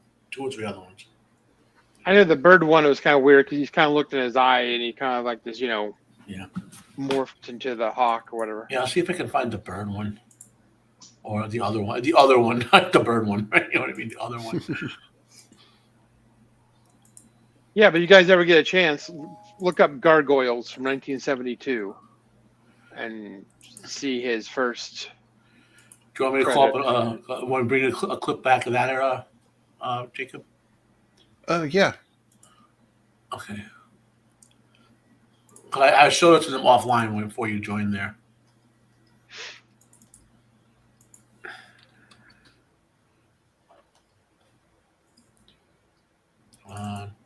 Yeah, they don't have a Gargoyles Blu-ray for. I know why they would never spend the money to make it. I wish they would. What year was the Gargoyles? 72. 72? 72. Okay, so They played that on TV a lot when I was a kid. Yeah, I remember seeing bits of it. this is the intro. Let me turn subtitles on. There you go. So this is the intro, the origin of the Gargoyles. I love this artwork that they did. This is probably real old artwork that they used, if I remember correctly. Yeah, really kind of reminiscent, or the reminds me of the newer show, the Gargoyles cartoon. I like that. Yeah. That was fun. Aren't they bringing that back? It kind of worries me. I heard they are, and I'm worried no. too. They're, Hollywood, make new things. Yeah, right. Really? I'm not going to show it, but this scene right here is one of the best horror movie scenes in the world that's coming up. I'm not going to show it. I don't want to spoil it for those who haven't watched it. So go watch the movie. But I'll show you what the creep did. One of them. Well, that's a female. That's a male. Sorry, the females don't have wings. There they are. Yeah. So that's our lead male gargoyle and his wife, the queen gargoyle. And Bernie Casey is the guy in the suit, and he hated the head makeup man. So Stan Winston was the one who put the horns on in his face, the hero look. Yeah. And it's a really, I mean, it's a little campy, but there's a really good story in here. The gargoyles were basically, the premise of the film is that they were Satan's children, the way humans were God's children, right? And so there were inherent conflict between them and humans because of that, right? But he goes on for a bit like he doesn't want to have war with humans. You know what I mean? So they're trying to protect their young in this cave or whatever. But again, they're going to go to war with humans inevitably because they're Satan's children. You know what I mean? Yeah. It's like he's in a sort of catch-22, you know? Yeah. Yeah, I enjoyed it. There's a really good story in there. The acting's a little hokey, which is the worst thing about it. But it's a TV movie. It's not a movie. So. Yeah, right. Yeah. Different quality level. Anything else with him I could show off real easy? So you guys, I'm talking rare stuff. Do you have anything with the Bat People that he did? The Bat People. No, do I have I have over 1,000 movies. Let's see if the Bat People is in here. Nope, the Bat People is not in here. I haven't seen that since I was a little kid. Although, wait, no, it's a Mystery Science Theater episode. I have that, then I definitely have it. Because I have all of Mystery Science Theater. And for you kids who don't know what that is, it is, you really, really should watch it. The 1990 episode.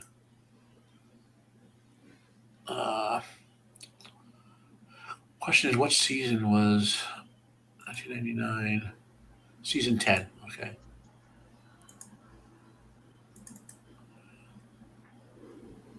Soul Taker.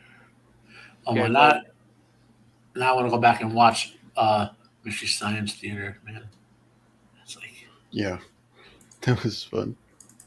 Oh, I have it in I have it in Blu-ray order or whatever, not in like aired order. So my episodes are all different. Let me see if I could get it this way. Linux, it might work. That. I can't find.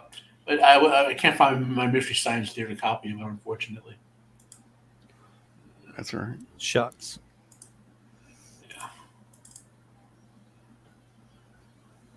If y'all are interested, the movie Creature is actually on YouTube. It's a 2-part miniseries. If you're interested, Peter Benchley's Creature. Yeah. That'd be we could check some. Well, I'll watch it for sure. I've seen it. I remember I read the book actually. Benchley had a bunch. Did he have a bunch of stuff come out in that around that time period? Like something about a giant squid or something. Yeah. Yeah, I vaguely remember something about that.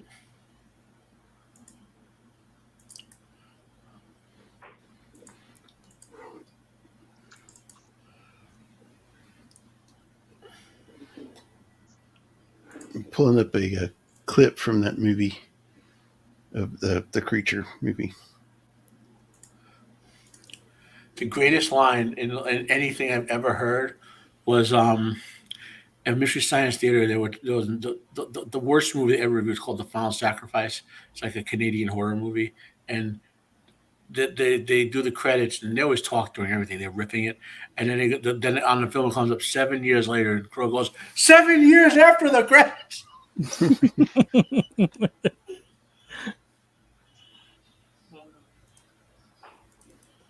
Yeah, it's Mystery Science Theater. I'll see. Well, you're calling that one up. I'll see if I can find anything else rare by him that I have. It's like, classic 70s TV monsters. They're just guys in suits. Not even puppets, just, full on dudes run around pretending to be lizard people or bats or whatever. But what if they actually were a lizard person inside of a lizard person suit?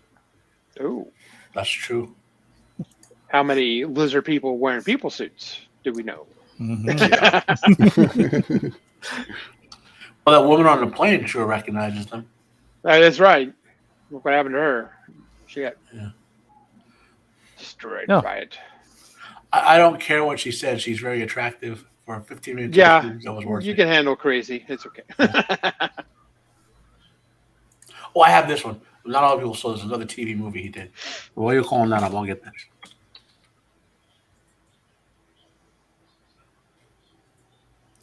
Shark Man. What happened to my copy of the Entity? That's Man. Oh yeah. another full body suit too. It's good. Yeah.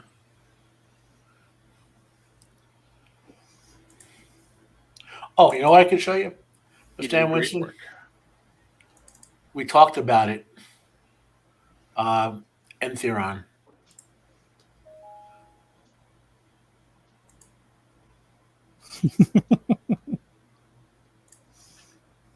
Coach, get it. Get him, coach. Get him, coach.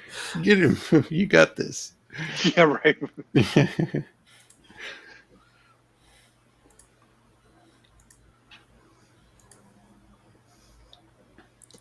I like this from Melvin. Statues on cathedrals in France were put there to scare the evil spirits. The ones that had water coming out of the mouth were called gargoyles. Basic ones were called grotesques. I didn't know that. From the word gargle. Yeah. Okay. This is a sequence from Entheron. There you go. That translates to robots, an Indian film. Oh, yeah. Okay, let's stop it now. You all know. Zach, that's our next Indian movie, Zach. We're going to watch.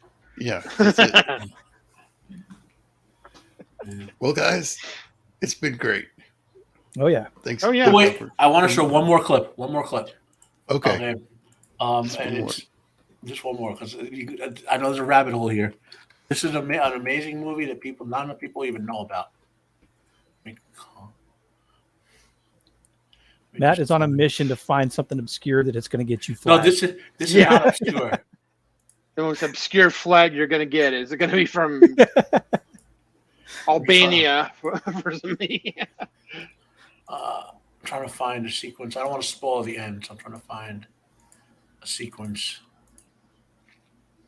Yeah, he does kind of look like Deep Roy, the actor who did the Oompa Loompa for the Johnny Depp Willy Wonka movie. Yeah. Okay, you know what? I won't spoil. I'll play a brief 10 seconds. So you want to understand the context. So Okay.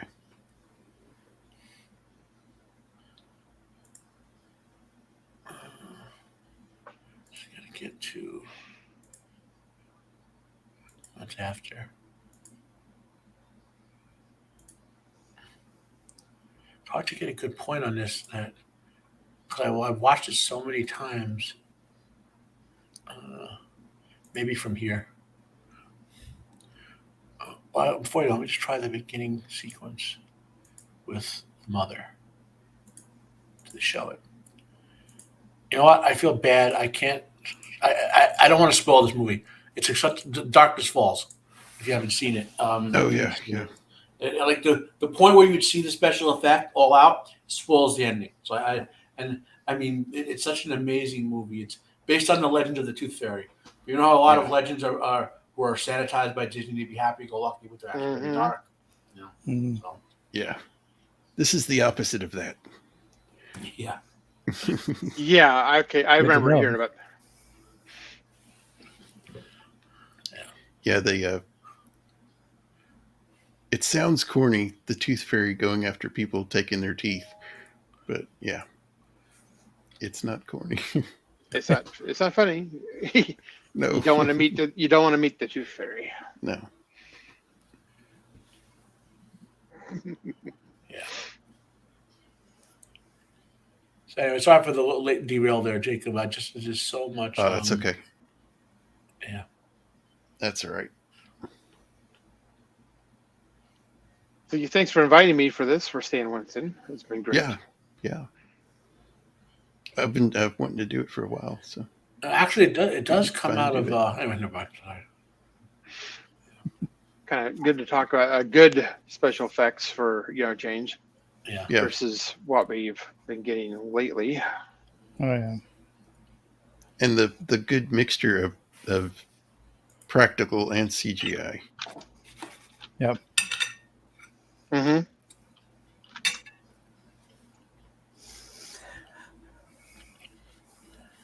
See you later, Steven. Yeah, later, Steven. I'm just looking over. He even did Tank Girl. I remember that movie. Wow. With a kangaroo that was things. a weird one. Ice-T was in a kangaroo suit. Yeah. It was based on some weird comic book that was very in vogue with people, but I thought it sucked. Yeah, it was like a big indie comic of the day.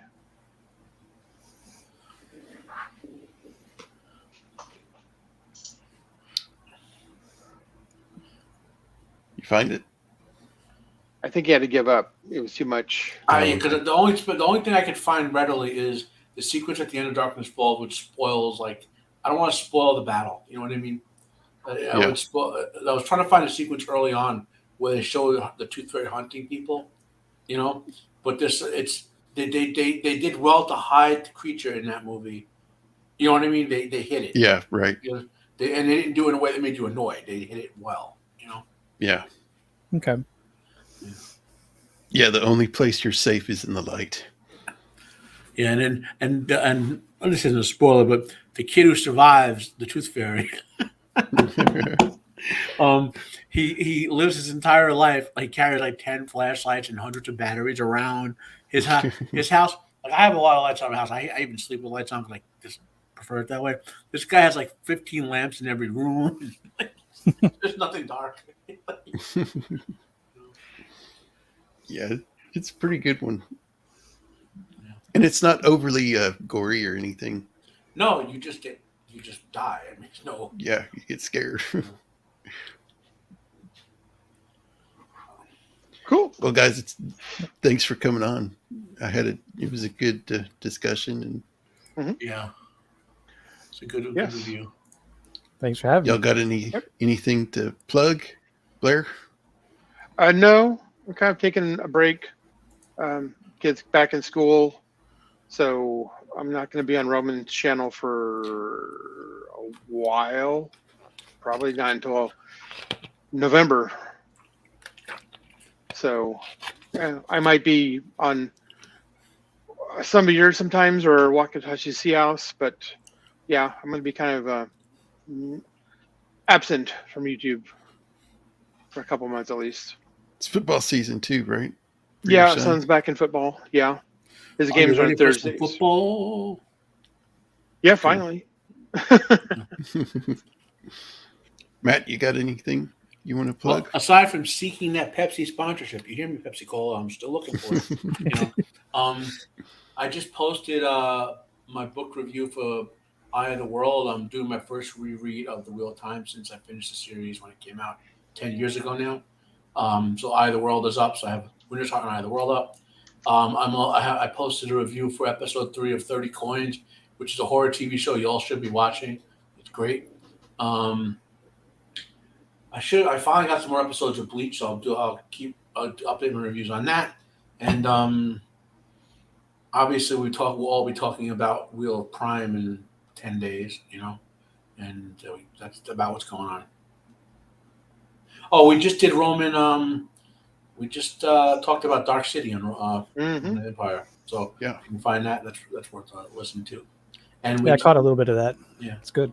And so I think 3 of us did the 13th Warrior 2 weeks ago now. Yep. Yeah, that's a good one. Yeah, which McTiernan from Predator was the original director on before. So Yeah, he got replaced with Crichton toward the end. Yeah. So that's what's going on with me. Yeah, I think it was that show, or was it? Hang on, just a second.